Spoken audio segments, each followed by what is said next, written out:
Good morning. Bibigay lang ako ng mga tip lalo sa mga pipe fitter na sa Fire Pro. Siguro alam nyo yan kung mga veterano dyan kung mga koneksyon na to. Bali yan dalawang pipe na yan mga kabakal, yung dalawang malaki. Koneksyon na yan sa riser. Bali dalawang building to, magkatabi lang. May sariling fire pump din yung dalawa na yun. At saka dito, bali dalawang fire pump nito mga kabakal. So ito para sa drain, ito naman sa cross main. May wala pa mga branch line yan. Itong connection na yan mga kabakal, malaki na yan. Sa fire truck yan, fire department. In case na maubusan ng tubig ang kunay, may sunog sa taas, may sumabog na sprinkler heads, maubusan na yung cistern tank ng tubig. So pwede nila supplyan doon sa labas mga kabakal sa mga bombero.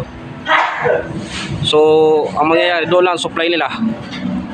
Kasi wala kasi itong dry pipe stand sa entrance. Dapat mayroon din yan mga kabakal.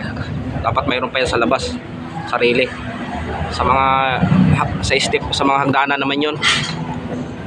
So maliit lang kasi itong building na to mga kabakal. Sa mga high-rise kasi mayroon talaga. So sa mga pipe fitter dyan, dapat alamin nyo rin lahat paano mag-install ng fire pump.